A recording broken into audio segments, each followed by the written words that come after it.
अल-राज़ी Islamic school जमात हफ्तुम मज़मून Urdu क़वाइद clip number 2। बिस्मिल्लाहिर्रहमानिर्रहीम। अस्सलामु अलैकुम वरहमतुल्लाहि वबरकातुहू।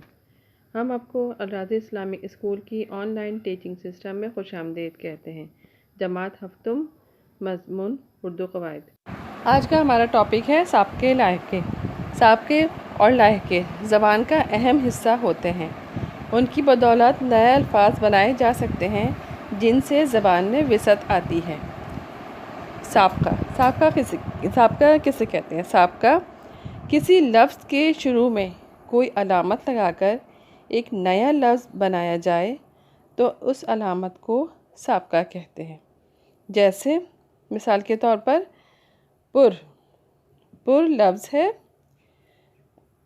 उससे बनेगा पुरनूर, पुरलुत्फ़। बद साबका है, बद मिजाज, बदबू। इससे रिलेटेड मैं आपको और मिसालें बताती हूँ। मिसाल के तौर पर पाक दामन, पाक साफ़, पाक वतन, पाक फ़ौज, पाकिस्तान। अनपढ़, अनदेखा, अनजान, अनथक, अनबन।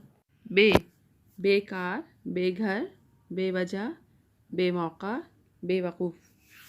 अब हम लायके की तारीफ़ पढ़ेंगे। लायका किसी लफ्ज़ के आखिर में कोई अलामत लगाकर नया लफ्ज़ बनाया जाए तो उस अलामत को लायका कहते हैं। मिसाल के तौर पर पसंद, दिल पसंद।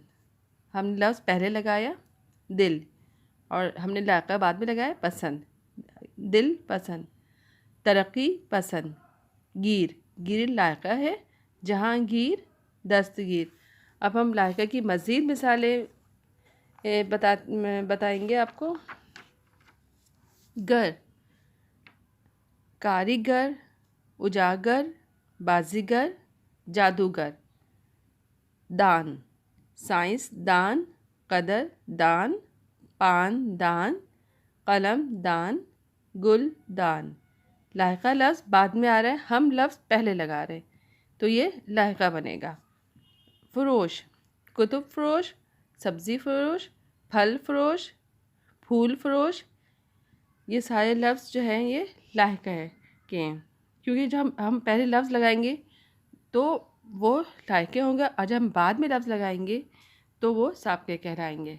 उम्मीद है आज का टॉपिक आपको समझ में आ गया होगा। हैंड आउट आपके पास मौजूद है, काम मुकम्मल कीजिए।